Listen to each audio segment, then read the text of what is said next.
my concern. You know, like I said, as a child, I saw the condition of this river and how much better it is.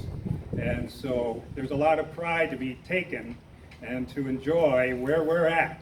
And we can't just squander on it and think, well, that was then, this is now. No, we have to be due diligent and follow this up. Thank you. Thank you, Jack.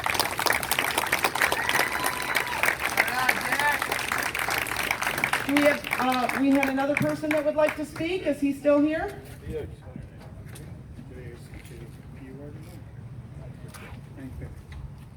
Please introduce yourself. Hi, my name's Tim Busey. I live at 3409 Elizabeth Drive. I've been here my entire life, except for the first 2 years when I was born in Monroe. Microphone, so we can hear you. You still keep Tim Busey, Elizabeth Drive, Trenton, Michigan. I've been here 67 years. I've been following this issue for since before it started, and I find it curious that the city council says there's so much misinformation, and yet they don't clarify the information that they've been privileged to.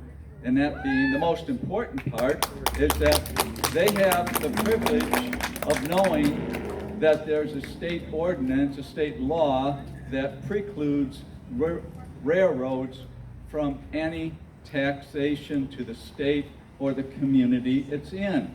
There is no taxation that's going to be generated for this community if he gets his intermodal port. And this goes back to the 1800s.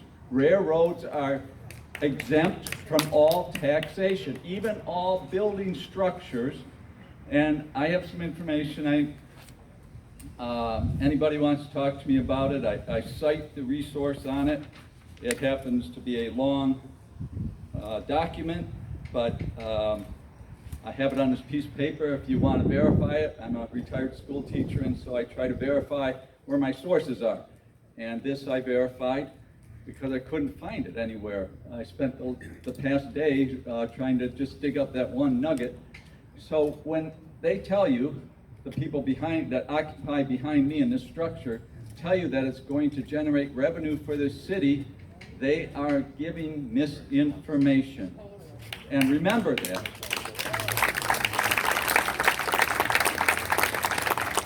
For those of you that I may not bump into on the way out of here, if you want to speak with the city assessor, he'll clarify that. He might do it reluctantly, but he's an agreeable person, and he will school you on what the law is. Another issue, the good doctor that was here was great in mentioning about the rail traffic, which will be increased, of course, anytime you have a corporation or a company that's going to affect the infrastructure in utilizing trains, trucks, and ships. And that was back in 1990s when the state of Michigan went and made that 5-minute rule where trains couldn't block it. And then that was diminished in federal courts and said, no, that's not fair. They can do what they want. If they have a mechanical problem, if they just choose to shut down the trains, this is very interesting to me, is that if they go over their time limit for their workers, I guess they're kind of like pilots and boat people, that they can only put in so many hours, and then they have to stop the train and they have to bring in a fresh crew. So that train can sit there for as long until the next crew comes. Well, when you put in more traffic on the trains, you're going to have more of these road blockages. Even if they don't stop, they're going to be moving through there. Another interesting fact that I found was that when Fritz Enterprise bought the McLeod Steel office building back in the late 90s, that they owned the railroad spur that attaches the main railroad. Canadian Pacific owns it, and the spur was owned by the Fritz Enterprise people. 4 years it took, according to the city assessor on Friday, 4 years it took in negotiations with the Fritz family to change ownership, let me rephrase it, to change ownership of that train spur that bisects the Jefferson and King Road overhead to give that spur to the Canadian Pacific Railroad. Give is a loose term there. I'm sure there was some financial compensation that was exchanged, but I was under the misunderstanding that Maroon was the guy who owned it, and I had mentioned it before that was the case, and indeed that is not the case from what I could find. So this is a big deal. Don't let up. Continue to talk to people that you see. That's the best way to even if they're people that don't agree. When I talk to people that have, some people in my neighborhood say, have the misfortune to walk past my house and I see them, then I walk out and talk to them. And one gentleman happened to have a very political statement that was read on top of his head, and I, being so passionate about this whole issue, just went ahead and started talking to him. And after the conversation, to which he was receptive, and he said, we need more people talking to each other instead of avoiding each other in this country. People are afraid to talk to each other.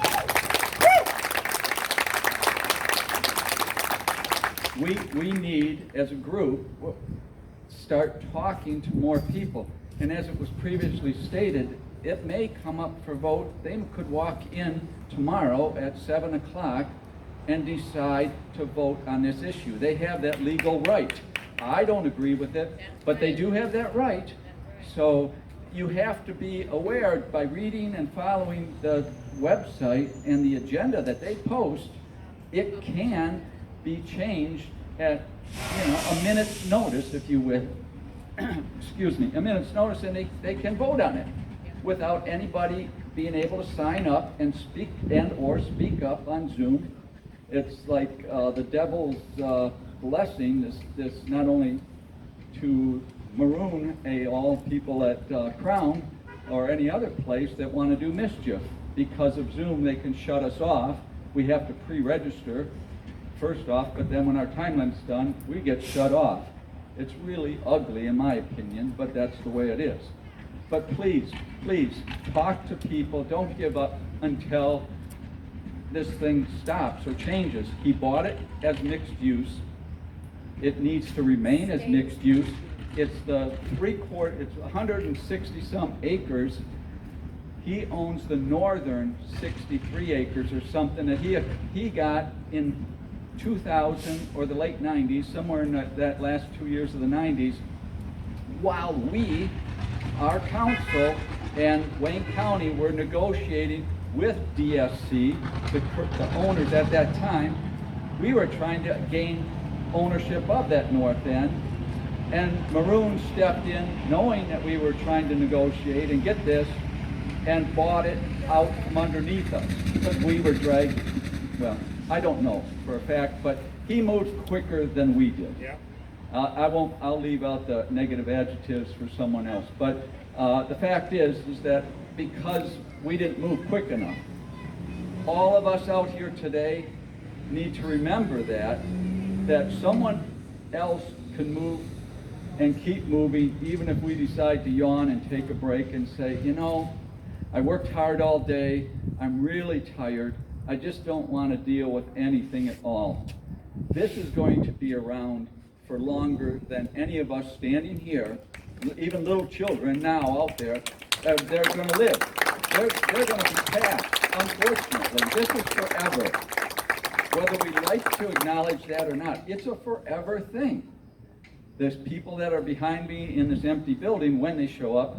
They are trying to tell us, well, and I was told, and no doubt other people were, well, if they don't follow this agreement that we have, that we will stop them from doing it. They also forget to say that, he can change it back into a railroad because he has a railroad at the north end, and that's what he did back in 2000.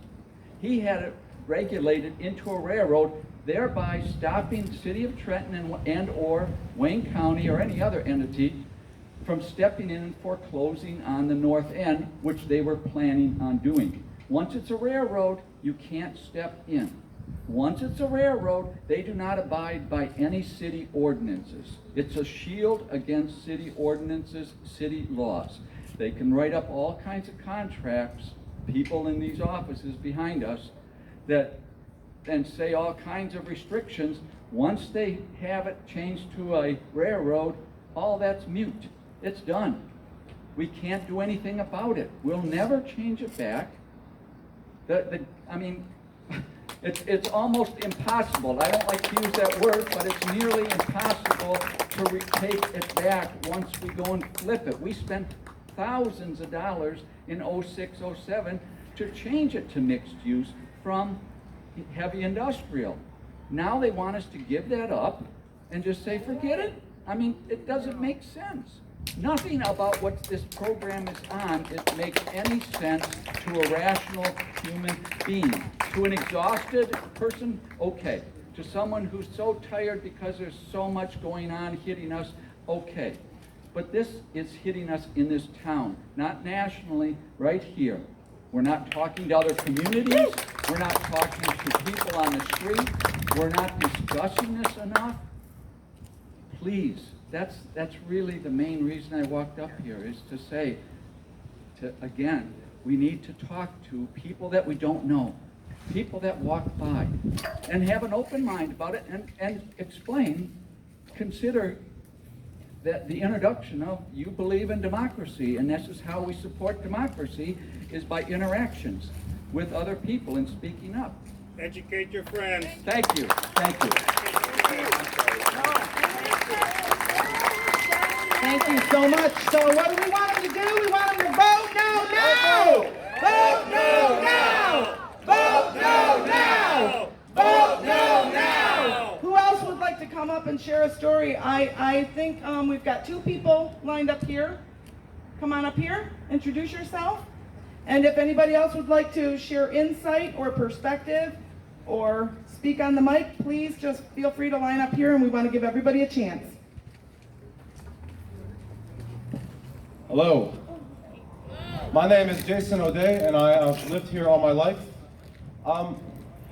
Now, I'm 27 years old, and so I feel like a lot of people my age, being young people, we have an idealistic view of the world.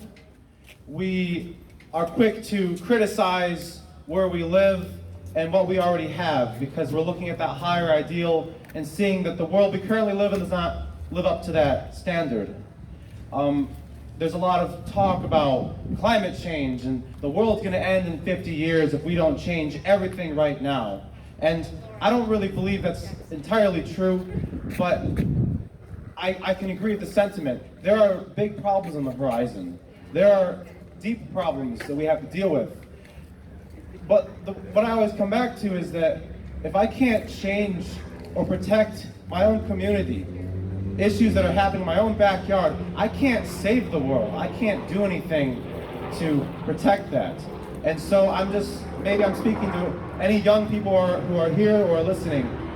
I admire your ideals, but you need to be realistic. You need to start with yourself and your local community. Because I didn't know this was happening. We're all paying attention to the national headlines, all this stuff that's happening hundreds of miles away from our homes, and there's an election on the horizon, a very contentious one, and yet there's something happening right here that we have not been vigilant about addressing. We've been asleep. And so, yes, as the person who spoke before me, talk to people. Have a sense of urgency about it. This has to happen now. We need to have more people here next week and the week after, because you might think, oh, this is just going to blow over and things will be the same as they always were. But that's a mistake. Things do change, and they can change faster than you might think. So thank you so much for coming out. And thank you so much for coming out. And stay involved and keep talking to people. I just wanted to show you my perspective of where I'm coming from.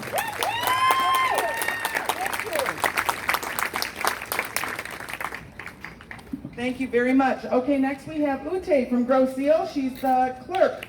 So another municipal figure who understands from both perspectives how things like this can unfold or transpire, and she's here in support of our protest. So please welcome Ute. Thank you so much, Kristen. Full disclosure, I'm neighbors with her sister, and I did get a pollinator garden award from Kristen. I am the township clerk of Grosse Ile. I am not here in an official capacity. I do understand that Trenton is an independent jurisdiction, and that what we say, we hope resonates with Trenton, but that we can't dictate what Trenton does. Likewise, I am one elected official on a board of 7. I did win my primary, but I cannot dictate what the future board can and cannot do, or will and will not do. But I will tell you, we will keep fighting for this, because as I look around this crowd, there are many people of Grosse Ile here from all sides of the political spectrum who want to keep downriver green. If you've been here a while, you know how long we fought to protect Humbug Marsh and to turn it into an international wildlife refuge. As these sites, as these heavy industrial sites, Solutia is closing. As these industrial sites start closing, we have an opportunity to grab back that riverfront and gain a green economy, an economy based, just like Mr. Lane said, on bringing mixed use to the riverfront, where people can walk on the riverfront, they can boat to the riverfront, they can shop and live on the riverfront. If we go for industrial zoning, that will never happen again. If you've taken a boat ride, I was very lucky a few days ago to go with some dear friends along the Trenton Channel. For the first time, that entire riverfront is looking gorgeous and green. There are no big, heavy industries there. First rule of politics, of course, is keep it short and sweet. We believe that democracy is a contact sport, and it only works if you contact your friends, you contact your neighbors, and you contact your elected representatives and tell them what you think. Thank you. Thank you, Ute. We have another few voices that would like to speak. I also just got a report that a few city council members were seen driving down with their windows open, stopped at the intersection there. So they're hearing. They're hearing. It matters. We matter. This matters. Okay, next speaker. Hello, my name is Nick Schweitzer. I live here in Trenton. And I'm here to add a little more Latin from Vox Populi over there. I have so this is the prayer from the end of Laudato Si from Pope Francis's encyclical on care for our common home. And if you'd like to join me in this prayer, obviously you're more than welcome. In the name of the Father, and of the Son, and the Holy Ghost. Triune Lord, wondrous community of infinite love, teach us to contemplate you in the beauty of the universe, for all things speak of you. Awaken our praise and thankfulness for every being that you have made. Give us the grace to feel profoundly joined to everything that is. God of love, show us our place in this world as channels of your love. For all the creatures of this earth, for not one of them is forgotten in your sight.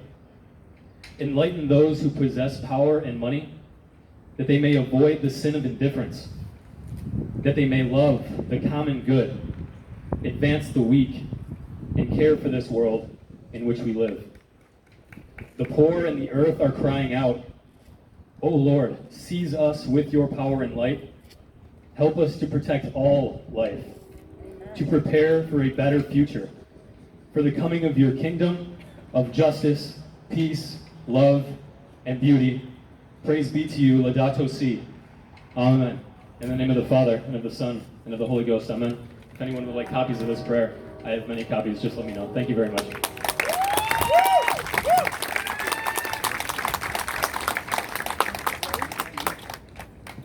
Thank you. That was lovely. We have another speaker. And with mention, to follow up to the point that Ute brought up, I'm not sure how many people are aware, but Ecorse and River Rouge are putting in a mixed-use development with public access to the water. And their mission and goal is to create a beautiful riverfront experience that spans from Detroit all the way to, and I'm quoting from their newspaper statement, to Wyandotte. So, wouldn't it be a wonderful thing if we were included in that? Our Trenton Coast Resiliency Master Plan was probably begun before their plan and is not a part of the plan. But it can be if we keep mixed use. There's no excuse. So we've got another speaker. Good afternoon, everyone. My name is Douglas Dishon. I'm a resident of Trenton. I'd just like to make a couple comments. A couple of them may be very sharp or to the point, but I'd like to make them anyway and let you try and understand them. First of all, they've had some speakers up here about the volume of traffic that this industrial situation will occur if it's possible that they come to fruition and using this as an industrial site. Unfortunately, most of you don't live close to King Road. Now, there's a few hundred or a few thousand of us that do.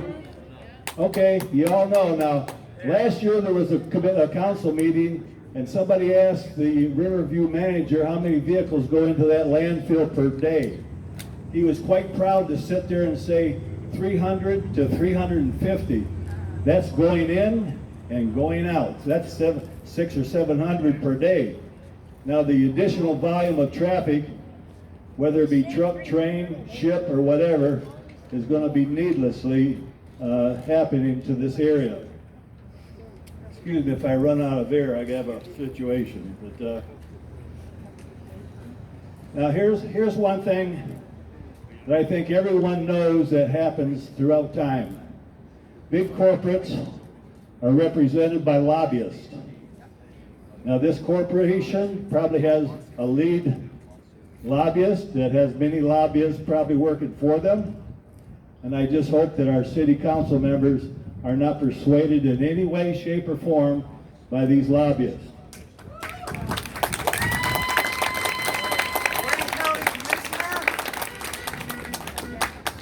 Now I heard that possibly, now this is hearsay, that one of the council members might have referred to us as tree huggers.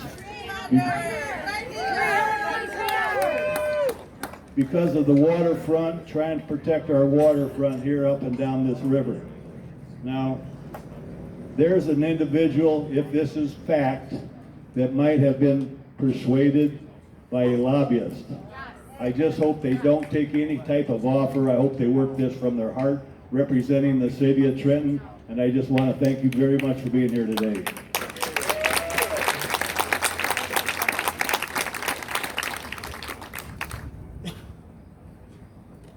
Thank you very much. Okay, our next speaker is Judy Mega. She's been a very active activist, and she's been involved and very well informed for years. She's a great resource of information, and we're really glad to have her here today. Thank you, Judy. Thank you. About a year ago, maybe a little less, I started the online petition to say no to an intermodal shipping port. When I appeared before Trenton City Council 9 months ago, I had 950 signatures on it. There are now 4,000 signatures on it. A giant portion of those comes from Trenton residents. The rest are from Groseal, Riverview, and a very small portion from Wyandotte as well. Before every city council meeting, I forward that petition to them with the signatures on it, so they can see how many people are concerned. I am begging you to please go to the No Intermodal Shipping Port Facebook page that Ryan has created. The emails to all the city council members are on there. In your email, ask that your letter be made part of the agenda. Ask that your letter be read into the record at the city council meeting. I have a letter in my hand that I printed today that's on the agenda for Monday that was written by Lorraine and William Brooks of Trenton. Your letter will be part of the city council meeting tomorrow. So please do that. It's very important. There are ways that citizens can have a voice. I'm so tired of people telling me it's a done deal, there's nothing we can do. That's not true. We're here today to show that that's not true. I will just briefly mention this today. I spent about 2 hours today reading through your brilliant, beautiful Trenton Coast Resiliency Plan. It is a gorgeous document. I bet that you guys spent a lot of money on it. It contains information on housing and income and transportation and health, all about Trenton. Trenton is in the 90 percentile for respiration problems. Trenton is above the 90 percentile for asthma and asthma-related hospitalizations. You are higher than most of the rest of the country in hospitalizations for asthma. The last thing in the world you need, Wyandotte needs, Riverview, Trenton, and Groseal, anybody needs, the last thing we need is more trucks, more idling traffic. The legislature already addressed this in 2002. They wanted to put an intermodal shipping port back in there. The state of Michigan took it up, and they said, some of the problems mentioned were increased waterborne traffic that the river does not have the proper capacity to handle. Additional bridge openings on the river, which would isolate the 14,000 Groseal residents from emergency services and would create additional rail and vehicular traffic that could block streets, isolating hospitals and depriving Trenton and Riverview residents of emergency services. The state took this issue up already. The state said that an intermodal shipping port is not a good idea on that site. And your master plan is where I got this. So please, urge each one of your city council members to read specifically page 53 and 54 of the master plan that says that's a terrible idea, and that anything that's put on that site should be something small and inobtrusive. You can make money, you can make jobs, you don't have to pollute the environment for the rest of our lives and the lives of our children and grandchildren. So thank you very much. Thank you for being involved. Thank you for all you do.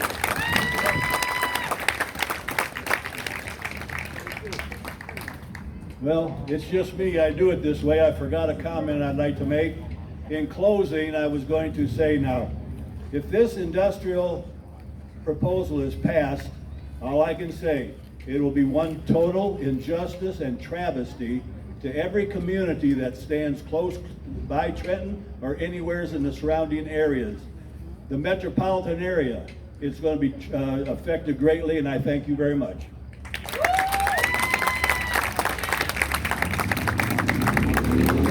What do we want city council to do? We want them to vote no now! Vote no now! Vote no now! Okay, we all know our children are our future. It was a famous song, and it's something that we recognize anyway. We have someone from our future here, and her name is Lily. She lives in Trenton, and she will be entering the 6th grade, and she asked if she could speak. So I'm going to try and lower the microphone for Lily. Let's give her a very warm welcome.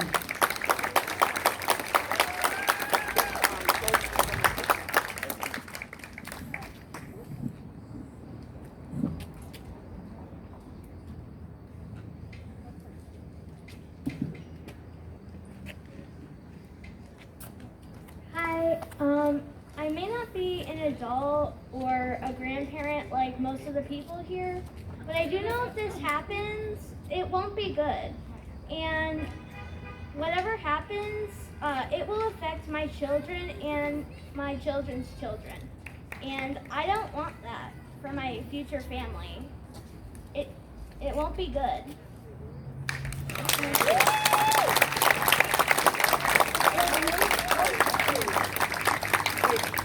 Lily, what do you want city council to do?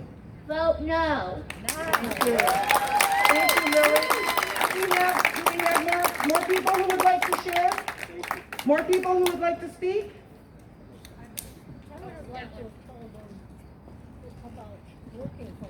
Pardon me? Would you like to step up here, please? I can get up. I can help you, and I have hand sanitizer. Right down here next to the speaker. Okay? You have hand sanitizer. Just so you're aware, right down there, okay?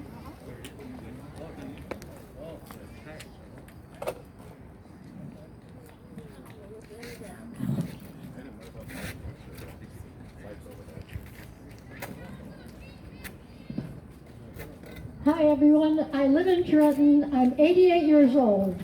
I worked for Maddie Maroon back, I think it was in the 1980s. I was on the committee that took, saved Humbug Marsh. He wanted that. Our first meeting was at Gibraltar High School when he was wanting that, and he didn't get it. Then, when this was available, he wanted that. So he got 72 acres, but he got the Intermotor Railroad. We wrote letters, we were writing letters to the government. We have all the offices there that we did. We had so many people working on that. He got that, but he did not get the Deepwater Port, and that's what he wanted. So, he put a little trail around the end of there near Riverview where you come around the corner, and it was there for a while. And while we were working on that, we got people calling us where they allowed Maddie to bring in a trucking truck. When I started working for him, it was not trucks. He did all of his delivery things, airplane. Our office was right across from the airport, and that's where I worked. And every Friday, I had to take a big envelope of stuff. I don't even know what was in there, down to him, like on 14 Mile Road. I had no idea what I was taking him. He was very nice. He was like my grandpa. Beautiful office, all wood paneling, leather furniture, and he was so nice. He's very smart too. If his people needed cars, he started his own car rental and got his cars for there. If he needed cleaning ladies, he started a cleaning thing, and he got it. And I found all that out from the people that worked there when I used to go to take those envelopes that I knew nothing, I didn't know what was in there. But, you know, and I didn't work there a long time, maybe a year and a half, something like that, 2 years, I don't know. But, you know, it wasn't right, it didn't seem right. And he just, you know, I have all kinds of newspapers in here from Free Press, Detroit News, the local papers, back when he was trying to get Humbug. I have paper things in the back of my car right now.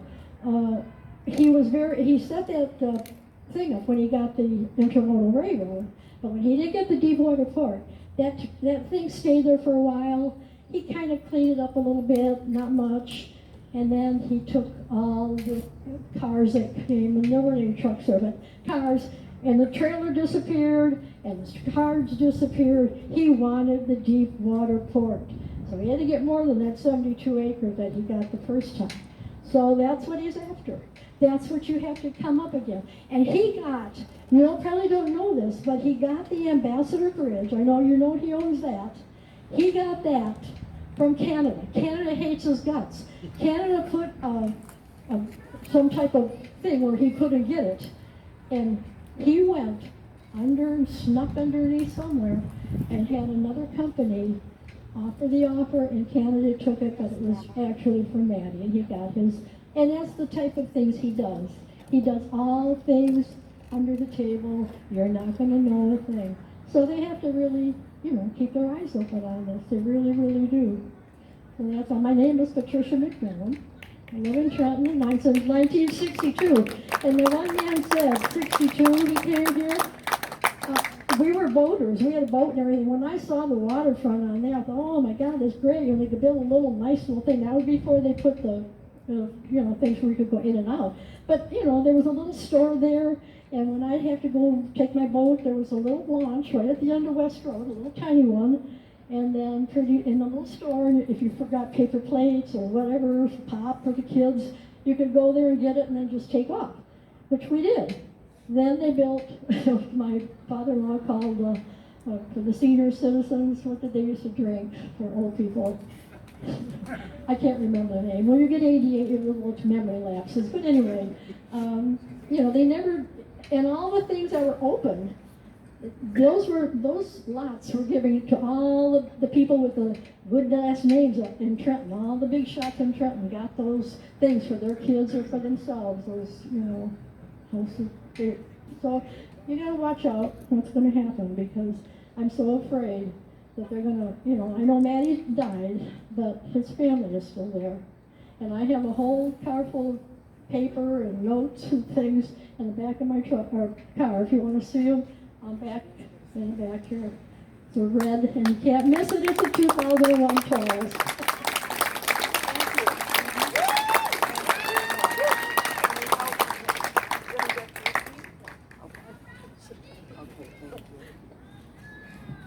Thank you very much. So a lot of people have been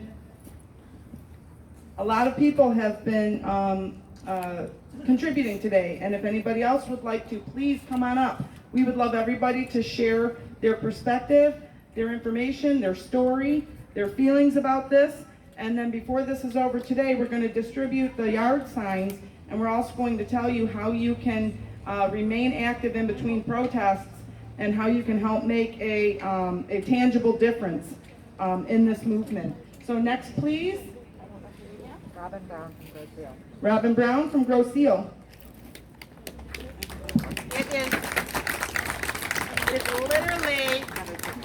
It is literally incomprehensible to me how a city board in Trenton can vote when so many communities are profoundly affected by this. Is that even legal? Can there be a lawsuit? Additionally, talking to a friend of ours named Gary Bailey. He's a retired engineer for Army Corps of Engineers. And he brought up an idea I don't know that we've considered. Waterways can be decommissioned. That means no watercraft can go on them. With the Edison